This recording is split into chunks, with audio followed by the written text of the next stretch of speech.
ఒక్కసారి కొమ్మూరి గోల్డ్ కి కాల్ చేయండి. తాకట్లో ఉన్న మీ బంగారాన్ని విడిపించి మార్కెట్ ప్రైస్ కి వాళ్ళు కొనుక్కుని మిగతా డబ్బులు మీకు ఇచ్చేస్తారు. రైట్, బ్రేకింగ్ న్యూస్ వస్తున్నాం. మన టీవీ స్క్రీన్ పై హైదరాబాద్ లోని జాతీయ పోలీస్ అకాడమీలో లైంగిక వేధింపుల ఘటన కలకలం రేపింది. అక్కడ శిక్షణ పొందుతున్న ఒక మహిళా ఐపీఎస్ పై తోటి ట్రైనీ తనను లైంగికంగా వేధిస్తున్నాడని శనివారం అంటే జూలై 18న అత్తాపూర్ పోలీసులకు కంప్లైంట్ రైజ్ అయింది. సో అకాడమీలోనే శిక్షణ పొందుతున్న తోటి ఐపీఎస్ ట్రైనీ ఉదయ్ కృష్ణారెడ్డి తనను వెంబడిస్తూ వేధిస్తున్నాడని బాధితురాలు తన కంప్లైంట్లో ఆరోపించింది. కానిస్టేబుల్ స్థాయి నుంచి సివిల్ సర్వీస్లో విజేతగా నిలిచిన యువ ఐపీఎస్ ఉదయ్ కృష్ణారెడ్డి ఈ వ్యవహారంలో నిందితుడిగా పేర్కొనడం చర్చనీయాంశంగా మారింది రెండు తెలుగు రాష్ట్రాల్లో. అసలు ఏం జరిగిందంటే, కర్ణాటకకు చెందిన 30 ఏళ్ల మహిళ ఐపీఎస్కి ఎంపికయ్యారు. సో ఆమె హైదరాబాద్లోని శివరాంపల్లిలో ఉన్న నేషనల్ పోలీస్ అకాడమీలో శిక్షణ పొందుతున్నారు. సో అదే అకాడమీలో ఏపీలోని ప్రకాశం జిల్లాకు చెందిన ఉదయ్ కృష్ణారెడ్డి కూడా ఐపీఎస్ శిక్షణలో ఉన్నాడు. సో ఉదయ్ ఈ ఏడాది జూన్ 23 నుంచి తనను వేధిస్తున్నాడని, తన వాట్సాప్ నెంబర్కు అసభ్యకరమైన సందేశాలు పంపుతూ లైంగికంగా వేధిస్తున్నట్లు మహిళా ట్రైనీ ఆవిడ ఆరోపించారు.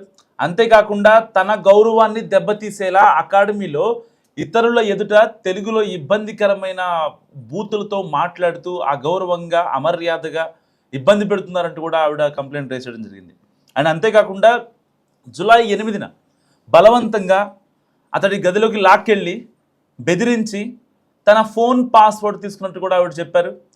జూలై 9న రాత్రి అంటే ఆల్రెడీ జూలై 8న ఒకసారి తీసుకెళ్ళాడు.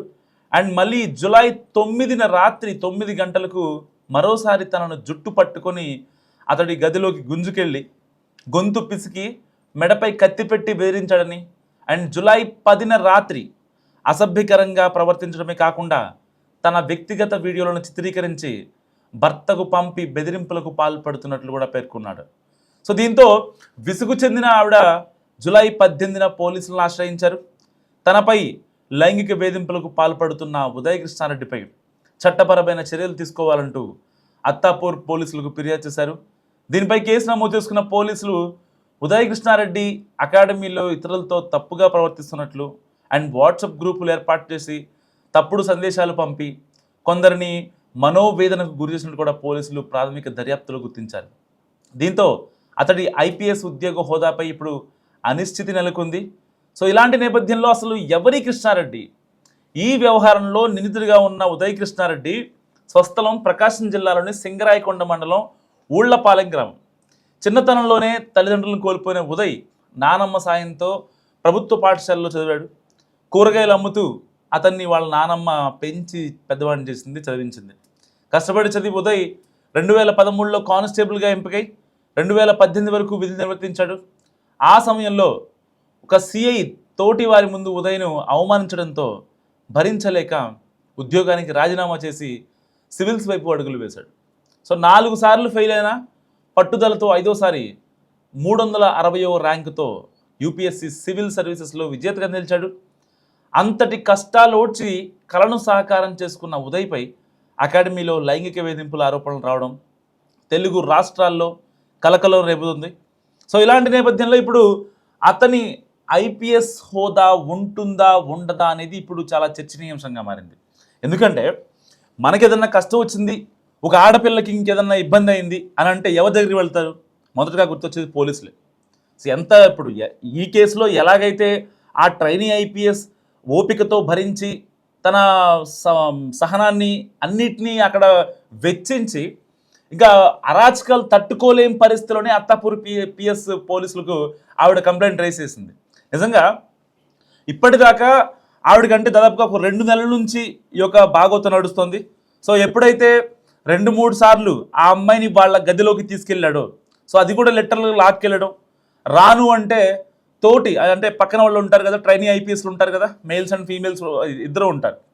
సో వాళ్ళ ముందు చాలా గలీజ్గా బూతులు తిట్టడం, రాను అంటే పిచ్చి పిచ్చిగా మాట్లాడటం, అండ్ ఆవిడకి లేనిపోని ఆవిడకి పిచ్చి పిచ్చి మాటలు చెప్పడం, అండ్ అంతేకాకుండా ఆవిడ మీద ఆ ట్రైనింగ్ ఐపీఎస్ మీద వేరే వాళ్ళకి ఎవరైతే తనతో మాట్లాడుతూ ఉంటారో వాళ్ళకి కొంచెం ఆవిడ గురించి తప్పుగా మాట్లాడటం, ఇలాంటివన్నీ చేసుకుంటూ సరిగ్గా ఈ నెల 9న ఒకసారి, అండ్ 10న, అండ్ 18న ఎప్పుడైతే కంప్లైంట్ రేస్ చేయడానికి 2-3 సార్లు ఆ అమ్మాయిని రూమ్కి తీసుకెళ్ళి చాలా అత్యంత దారుణంగా బిహేవ్ చేసి తన ఫోన్ పాస్వర్డ్ తెలుసుకొని, అంటే ఆల్మోస్ట్ లిటరల్గా బెదిరించాను అనమాట. ఇదంతా తనకి ఇష్టమై జరిగితే ఒకవేళ ఇద్దరు ఒక రిలేషన్ మెయింటైన్ చేసేవారేమో, అంటే ఆఫ్ ద రికార్డ్ ఇన్ఫర్మేషన్ చెప్తున్నా మీకు.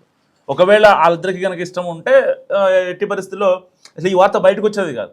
సో లిటరల్లీ ఆవిడకి ఇష్టం లేదు. ఆవిడకి ఇష్టం లేకుండానే బలవంతం చేస్తున్నాడు కాబట్టి అందరి ముందు బూతులు తిట్టడం కావచ్చు, బలవంతంగా రూమ్కి లాక్కెళ్ళడం కావచ్చు. సో నిజంగా అంటే 2 సార్లు బలవంతంగా రూమ్కి లాక్కెళ్ళడం అనేది నిజంగా అసలు చాలా తప్పు. ఎందుకంటే ఒక కానిస్టేబుల్గా ఉన్నాడు, ఎన్నో కేసులు చూసుంటాడు, చాలా కష్టపడ్డాడు, ఇంటికాడ ఫ్యామిలీని కోల్పోయాడు, వాళ్ళ నానమ్మ కూరగాయలు అమ్ముతూ చదివించింది. సో అంటే గతం చాలా ఇదిగా ఉందన్నమాట, దుర్భరంగా ఉంది. సో అలాంటి సిచ్యువేషన్లో ఏం చేయాలి? తనకంటూ తాను ఒక ముద్ర వేసుకోవాలి మంచిగా. సో దానికోసం అంటే ఒక రకంగా తను ఎప్పుడైతే కానిస్టేబుల్గా విధులు నిర్వహిస్తూ ఎవరో సిఐ కొంచెం అతన్ని ఇబ్బంది పెట్టాడని, అంటే మనస్తాపానికి చెందినటువంటి ఈ యొక్క ఉదయ్ కృష్ణారెడ్డి వెంటనే ఆ కానిస్టేబుల్ జాబ్ కూడా రిజైన్ చేసి మరి సో సివిల్ సర్వీసెస్లో ఒక మంచి ర్యాంక్ సంపాదించాడు. సివిల్ సర్వీస్లో 326 ర్యాంక్ రావటం అంటే నాట్ ఓన్లీ జోక్, అసలు నెక్స్ట్ లెవెల్లో ప్రిపరేషన్ కావాలి, దానికన్నా కాన్సన్ట్రేషన్ కావాలి. సో మిగతా వేరే ఏ దాని గురించి ఆలోచించకూడదు, దాని మీద కాన్సన్ట్రేషన్ చేస్తే మాత్రమే అలాంటి ర్యాంక్ వస్తుంది. సో అలాంటి వాళ్ళు ఇప్పుడు మనకి ఐపీఎస్లుగా ఉంటారనమాట. సో ఇప్పుడు నేషనల్ పోలీస్ అకాడమీలో జరిగిన ఈ ఘటన నిజంగా చాలామందిని కలిచివేస్తుంది. మనకేదన్నా కష్టం వస్తే వెళ్ళి పోలీసుల దగ్గరికి నిలబడతాం, సార్ మమ్మల్ని ఇబ్బంది పెడుతున్నారు సార్, పలానా వాళ్ళు ఇబ్బంది పెడుతున్నారు శారీరకంగా మానసికంగా. రేపొద్దున ఒక అమ్మాయి వెళ్ళి పోలీసు ఎదుట ఉంచోవాలంటే ఇలాంటి ఘటనలు బయటకు వస్తే నిజంగా ఎవరికి చెప్పుకుంటుంది ఆ అమ్మాయి? పోలీసు వాళ్ళలోనే ఇలాంటివి చేస్తే, ఇలాంటివి బయటకు వస్తే, దట్టు ఏదో కానిస్టేబుల్ ఇంకోళ్ళు కాదు, ఒక ట్రైనీ ఐపీఎస్, వాళ్ళ కింద రేపొద్దున ఒక క్యాడర్ ఉంటుంది, వాళ్ళకు ఒక ప్రోటోకాల్ ఉంటుంది. వాళ్ళు చేసే పనులు ఇంత నీచంగా బెదిరించి అమ్మాయి ఫోన్ లాక్కొని ఆ అమ్మాయి పీక మీద కత్తి పెట్టి మరి ఏం పాపం చేసింది ఆవిడ? సరే, ఆ అమ్మాయికి ఏదైతే ఇంకొక అమ్మాయి ట్రైనింగ్ ఐపీఎస్ ఉందో, ఈ ఉదయ్ కృష్ణారెడ్డి వేధించిన అమ్మాయి, ఆవిడకి ఏదో మల్టిపుల్ అఫైర్స్ ఉన్నాయని అతను చెప్పాడంట. ఒక వాట్సాప్ గ్రూప్ క్రియేట్ చేయడం, వీళ్ళ ఫాలోవర్స్ వరకు, అంటే ఉంటాయి కదా కొన్ని బ్యాచ్లు ఉంటాయి, ఏదైనా పీజీ తీసుకున్నా, ఏదైనా కాలేజ్ తీసుకున్నా, లేదైనా స్కూల్ తీసుకున్నా కొన్ని గ్రూప్స్ ఉంటాయి అనమాట, వాట్సాప్ గ్రూప్స్ ఉంటాయి. ఇక్కడ తలకాయ మొత్తం స్టార్ట్ అయ్యేది, ఇక్కడ గ్రూపులు స్టార్ట్ అయిపోతాయి. వాళ్ళు వరకే భోజనానికి ఆ టైంకి వెళ్తారు, వాళ్ళు వరకే తర్వాత ఈవినింగ్ స్నాక్స్ టైంకి వెళ్తారు, మిగతా వాళ్ళు రానివ్వరు. ఈ నలుగురే ఉంటారు, ఈ ముగ్గురే ఉంటారు. ఎవరైనా వచ్చినా సరే లేదు వాళ్ళతో అంటిముంటున్నట్టుగా వ్యవహరిస్తారు, అంటే వాళ్ళ బ్యాచ్లర్ రాకూడదని. ఇలాంటివి మనం చూస్తూ ఉంటాం. సో ఇలాంటి నేపథ్యంలో ఏం జరిగిందంటే, ఎప్పుడైతే ఈ వాట్సాప్ గ్రూప్ క్రియేట్ చేశాడో మిగతా వాళ్ళు ఎవరిని కూడా రానివ్వలేదు. సో ఈ అమ్మాయి, ఈ ట్రైనింగ్ ఐపీఎస్ ఆ అమ్మాయి వస్తుందని చెప్పి చాలా వెయిట్ చేశారు, కానీ ఆ అమ్మాయి రాలేదు, ఎందుకంటే ఆ అమ్మాయికి ఇష్టం లేదు. సో దాని గురించి ఆ అమ్మాయికి వ్యతిరేకంగా స్టార్ట్ చేశాడు ప్రోపగండా. ఎలా? ఆ అమ్మాయికి మల్టిపుల్ అఫైర్స్ ఉన్నాయి, తన ఫోన్ లాక్కొని తన వాట్సాప్ చాట్లు చూడటం, ఆ స్నాప్చాట్లో చాట్ చేసేది చూడటం, వాళ్ళ పర్సనల్ కంప్లీట్గా. సమాజానికి ఇబ్బంది లేనంత వరకు ఎవరైనా సరే, పోలీస్ అయినా, లాయర్ అయినా, జర్నలిస్ట్ అయినా, యాక్టర్ అయినా, ఇంకొకళ్ళైనా ఎవరైనా సరే, సామాన్యులైనా సరే, వాళ్ళ పర్సనల్స్ అనేవి ఎవరికీ సంబంధం లేదు.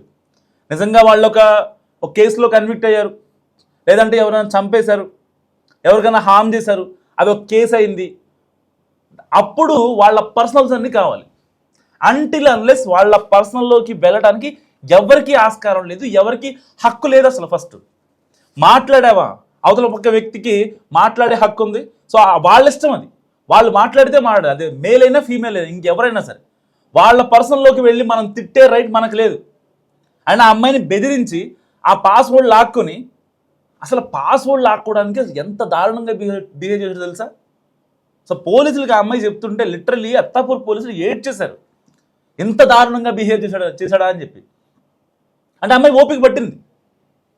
ఒక ట్రైనీ, ఒక కొలీగ్ కదా, ఒక ఐపీఎస్ కదా, రేపొద్దున ఎక్కడో సేమ్ డిస్టిక్లో ఒక పోస్టింగ్ పడితే అంటే కనీసం మొహాలు చూసుకోవాలి కదా. సో వాళ్ళకంటూ ఒక గ్రూప్ ఉంటుంది. ఆ ఐపీఎస్ ఏదైతే ఇయర్ వాళ్ళు ట్రైన్ అయిన ఇయర్ ఏదైతే ఉంటుందో దానికి సంబంధించిన గ్రూప్ ఉంటుంది. సో ఒకళ్ళు హ్యాపీ బర్త్డేలు చెప్పుకుంటారు, కొన్ని ఉంటాయి కదా. దానికోసం ఆ రిలేషన్ జస్ట్ ఒక ఫ్రెండ్లా రిలేషన్ మెయింటైన్ చేద్దామని ఆవిడ చూసినప్పటికీ అంత దారుణంగా బిహేవ్ చేయాల్సిన అవసరం ఏముంది? నిజంగా పోలీసులే కాపు కాయాల్సిన వాళ్ళే ఏదో అంటారు కదా, చేను మేస్తే ఎట్లా? సో ఎట్టి పరిస్థితుల్లో ఇలాంటి వాళ్ళలో మార్పు రావాలి. ఇలాంటి వాళ్ళ వల్ల చాలామంది పోలీసులు వాళ్ళు అంటే సిన్సియర్గా డ్యూటీ చేసే వాళ్ళ మీద రేపొద్దున సామాన్యులు ఎవరైతే ఉంటారో అంటే పోలీసులు అంటే ఒక నమ్మకం ఉండి వాళ్ళకి ఆ నమ్మకం పోతుంది, కోల్పోతారు. ఇటీవల మనం కొన్ని ఘటనలు చూస్తుంటాం. లైక్ ఖమ్మంలో ఒక కానిస్టేబుల్ ఎవరైతే ఉన్నారో ఆవిడ వచ్చిన ఆవిడని నా భర్తతో నాకు విడాకులు ఇప్పించండి అని చెప్పి ఆవిడతోనే కబరం పెట్టేశాడు. ఇలాంటి ఘటనలు ఒకటి కాదు, రెండుగా చాలా ఉన్నాయి. బయటికి రానివి కొన్ని అంతే, బయటికి రానివి చాలా ఉంటాయి ఇలాంటి ఇష్యూస్లో. సో ఏదైనప్పటికీ ఇప్పుడు ఐపీఎస్ ట్రైనీ ఉదయ్ కృష్ణారెడ్డి యొక్క తన క్యాడర్ అయితే ఉందో ఇది ఇప్పుడు ఉంటుందా ఊడుతుందా అనే ఒక అనిశ్చితి నెలకొంది. మరి మీరేమనుకుంటున్నారు? మస్తు కామెంట్ చేయండి.